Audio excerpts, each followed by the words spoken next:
నమస్తే. ప్రస్తుతం మన స్టూడియోలో ఐకాన్ ఆస్ట్రాలజర్ గట్టుపల్లి సురేష్ బాబు గారు ఉన్నారు. గురువుగారితో మాట్లాడేద్దాం. నమస్కారం గురుగారు. జై శ్రీమన్నారాయణ. గురుగారు, మే నెలలో వృషభ రాశి వారి పరిస్థితి ఎలా ఉండబోతుంది? ఓవరాల్గా 5 గ్రహ మార్పులు జరుగుతున్నాయి ఈ నెలలో. సో మరి వృషభ రాశి వారి పరిస్థితి ఏంటంటారు? ఎలా ఉండబోతుంది? ఇక్కడ మనము చూసుకున్నట్లయితే కనుక మే మాసం మొత్తం కూడా వృషభ రాశి వారికి గత కొంతకాలంగా చూసినప్పటికీ ఈ మాసంలో కొంతమేర అదృష్టం బాగుంది అని చెప్పొచ్చు. కానీ నరదిష్టి నరప్రభావం అయితే బాగా కనపడుతోంది వృషభ రాశి వారి మీద. అయితే గ్రహాలు ఇక్కడ గురు గ్రహం ఒకటి మారుతుంది. అదే రోజున మనకి రాహు కేతు గ్రహం కూడా మారుతుంది. దానికి ఒక 1 అవర్ అటు ఇటుగా రవి భగవానుడు మారుతున్నాడు, బుధ భగవానుడు మారుతున్నాడు. ప్రతి 3 రోజులకు ఒకసారి చంద్ర భగవానుడు మారుతూనే ఉంటారు. ఇకపోతే ఈ మాసంలో చివరాఖరిలో శుక్రుడు కూడా మారేటువంటి అవకాశాలు అయితే ఖచ్చితంగా ఉన్నాయి. ఇకపోతే మనం చూసుకున్నట్టయితే కనుక 6 నుంచి 7 గ్రహాలు మారుతున్నాయి. 5 గ్రహాలు పెద్దవి అయితే ఈ ఛాయాగ్రహాలతో కలుపుకొని 6 నుంచి 7 గ్రహాలు అనేది ఈ మే మాసంలో మారడం అనేది జరుగుతూ ఉంది. అయితే ఈ గ్రహ మార్పిడి అనేది పెద్దగా బాధించేటువంటి విషయం అయితే వృషభ రాశిలో కనపడట్లేదు.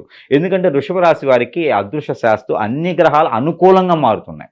ఒక రాహుకేతువు తప్పితే ప్రతిమ అన్ని గ్రహాలు కూడా ఈ వృషభ రాశికి అనుకూలంగా ఉన్నాయి. అన్ని డిగ్రీస్ వృషభ రాశి మీద చాలా బాగున్నాయి.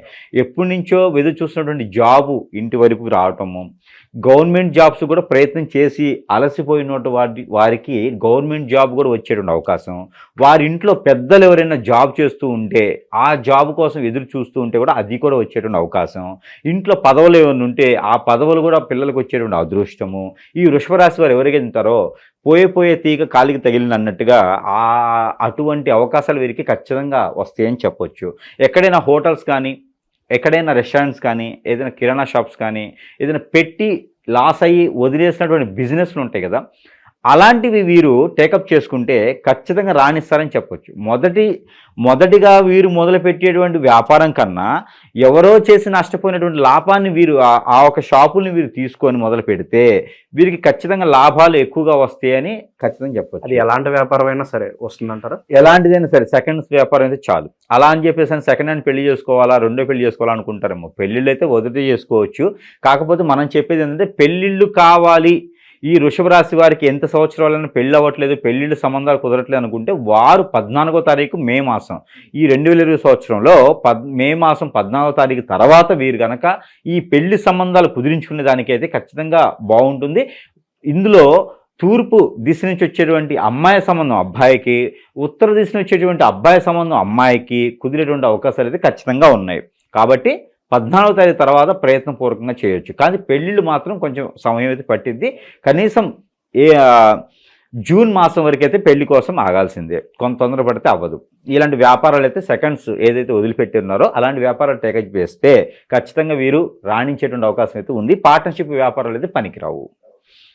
ఆరోగ్య పరిస్థితి ఎలా ఉండబోతుంది గురుగారు వీళ్ళకి? వృషభ రాశి వారికి ఆరోగ్య సమస్యలు అయితే ఖచ్చితంగా ఉంటాయండి. ఎందుకంటే నరదిష్టి వల్ల కూడా ఆరోగ్య సమస్యలు అనేది వస్తాయి. 1 side headache, sinus, shoulder pain, ఇలాంటి బాడీ పెయిన్స్, కాళ్ళ నొప్పులు కావచ్చు, మోకాళ్ళ నొప్పులు, మోచే నొప్పులు, ఇలాగ జాయింట్ పెయిన్స్, ఇలాంటివన్నీ కూడా నరదిష్టి ప్రభావం వల్ల ఎక్కువగా బాధించేటుంది. హెల్త్ ఇష్యూ అయితే పెద్దగా లేదు, కానీ బాడీ పెయిన్స్ అయితే మాత్రం ఉన్నాయి. ఓకే. విద్యార్థుల పరిస్థితి ఏంటి? విదేశీ ప్రయత్నాలు చేసుకోవచ్చు అంటారు గురుగారు వీళ్ళు? విదేశానికి అయితే మాత్రము మే 18వ తారీఖు నుంచి ప్రయత్నం చేస్తే ఖచ్చితంగా వీరికి అవకాశాలు అయితే ఖచ్చితంగా వస్తాయని చెప్పొచ్చు.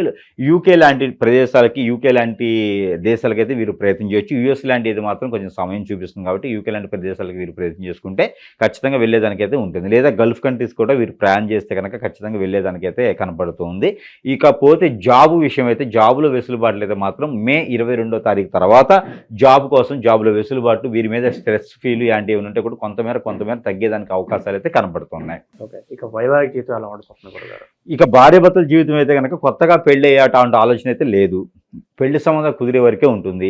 ఆల్రెడీ పెళ్లి అయి ఉంటే కనుక వీరికి వృషభ రాశి వారికి గొడవలు అయ్యేసి ఇద్దరి మధ్యన ఏకీభావం లేకపోతే కోర్టు వరకు వెళ్ళినటువంటి సమస్యలు ఏవైతే ఉన్నాయో అవి మే 25 తర్వాత వీరికి వీరే వృషభ రాశిలో ఉన్నటువంటి స్త్రీ కావచ్చు, పురుషుడు కావచ్చు, వీరికి వీరే ఒక అడుగు తగ్గి ఎదుటి వాళ్ళతో మాట్లాడగలక ఉంటే కనుక ఖచ్చితంగా వీరి వైపు వచ్చేటువంటి ఆలోచన అయితే ఖచ్చితంగా లేదు అని చెప్పలేము. కాబట్టి వీరికి సుబ్రహ్మణ్య స్వామి వారి అభిషేకం కానివ్వండి, కుమారస్వామి వారి అభిషేకం కానివ్వండి, లేదా నరసింహస్వామి వారికి ముడుపు కడితే కూడా ఈ భార్యాభర్తల మధ్య ఎడబాటు కూడా పోయేందుకు ఉంటుంది. స్పెషల్ రెమెడీగా వారికి ఇది పనిచేస్తుంది. ఓకే. పెండింగ్లో ఉన్న పనులన్నీ పూర్తవడానికి ఎంతవరకు అవకాశం కనిపిస్తుంది గురుగారు?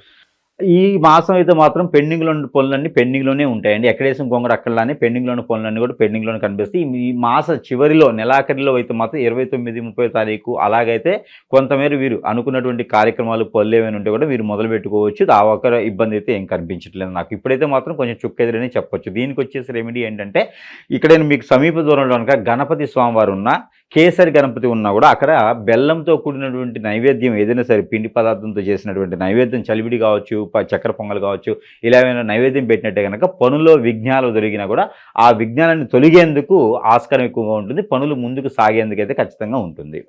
ఇక ప్రజెంట్ ఉన్న గ్రహస్థితి బట్టి ఇంకా ఎలాంటి రెమెడీస్ చేసుకుంటే బాగుంటుంది గురుగారు వీళ్ళు? అయితే ముఖ్యంగా వీరికి రెమెడీస్ కన్నా కూడా ముఖ్యంగా ఈ మాసం మొత్తం కూడా వీరికి ఏ దినములు కలిసి వస్తాయి, ఏ తేదీలు కలిసి వస్తాయి ముందుగా చూద్దాం. అయితే వీరికి వచ్చేసి గురువారం, బుధవారం 2 వారాలు చాలా బాగుంటుంది, కలిసి వస్తుంది. కొత్తగా ఏదైనా మొదలు పెట్టాలనుకుంటే ఈ 2 వారాల్లో వీరు మొదలు పెట్టవచ్చు. ఎక్కడైనా విదేశీయానానికి కావచ్చు, లేదన్నా పర్యటనకు కావచ్చు, ఎక్కడైనా వెళ్ళాలంటే కూడా బుధవారం లేదా గురువారం రోజున వీళ్ళు వెళ్తే కనుక ఖచ్చితంగా వీరికి మంచి జరిగేదానికి ఆస్కారం ఎక్కువగా ఉంటుంది. ఎవరో పోగొట్టుకుని వీరికి దొరుకుతాయి, వీరు పోగొట్టుకోకుండా. అంటే ఎక్కడో ఏదో ఒక రాయి దొరుకుతుంది, అది వచ్చి ఇక్కడ పడేస్తారు. అది తర్వాత వీరు చూసుకుంటే అది ఏదో మంచి వజ్రం అయి ఉంటుంది. అట్లాంటి సానుకూలమైనటువంటి పరిస్థితి ఏర్పడుతుంది బుధవారం, గురువారం ప్రయాణం చేయడం వలన ఈ మాసం మొత్తంలో. అలానే వీరికి కలిసి వచ్చేటువంటి నెంబర్ కూడా ఏంటంటే 6+7. ఈ 2 నెంబర్ కూడా వీరికి చాలా అనుకూలంగా కలిసి వస్తాయి ఈ మాసం మొత్తం కూడా. ఇకపోతే వీరికి వీరి కలర్ వచ్చేసి వీరికి అన్ని రకాల గ్రహాలన్నీ కూడా సానుకూలంగా ఉన్నాయి కాబట్టి గ్రీన్ కలర్ వీరికి చాలా బాగుంటుంది. ఎల్లో కలర్, ఈ 2 కలర్స్ కూడా వీరికి మాసం మొత్తం కూడా చాలా అనుకూలంగా కనపడుతూ ఉన్నాయి.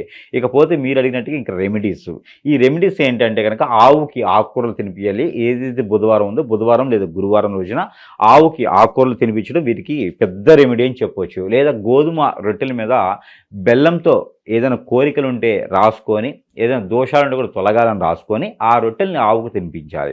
అవి తినిపించడం ద్వారా అయితే మంచి ఇబ్బంది లేకుండా జరిగిపోతుంది. అలానే మనము ఈ గ్రహాల నుంచి సానుకూలంగా ఇంకా బాగుండేందుకు గ్రహాల నుంచి తీసినటువంటి నెంబర్ కూడా ప్రతిరోజు పారాయణ రూపంగా జపం చేసుకునేందుకు నెంబర్ కూడా ఇచ్చేయడానికి చూద్దాము. అయితే వృషభ రాశి వారికి 55443866 ఈ నెంబర్ని 225 టైమ్స్ 225 సార్లు చదివినట్టయితే కనుక ప్రతిరోజు కూడా చదవాలి. చేతిలో ఏదన్నా జీడిపప్పు కావచ్చు, ఏదైనా కిస్మిస్, అంజీర్ లాంటివి ఒక 5 గింజలు చేతిలో పెట్టుకొని ఈ నెమ్మని పాలన రూపంగా చేసుకొని తినడం ద్వారా వీరిలో ఉన్నట్టు ప్రకృతి దోషాలే కాకుండా గ్రహరిత్య దోషాన్ని కూడా తొలగిపోయేదానికి ఖచ్చితంగా ఉంది. ఈ యొక్క వృషభ రాశి వారు మే మాసం 2000 సంవత్సరంలో వీరు కూడా రాణించేందుకు ఖచ్చితంగా ఆస్కారం అయితే లేదు అని చెప్పలేం. ఓవరాల్గా ఈ రాశి వాళ్ళందరూ కూడా ఏ విధంగా ఉండబోతుంది ఈ నెల అనేది చాలా బాగా వివరించారు గురుగారు. ధన్యవాదాలు.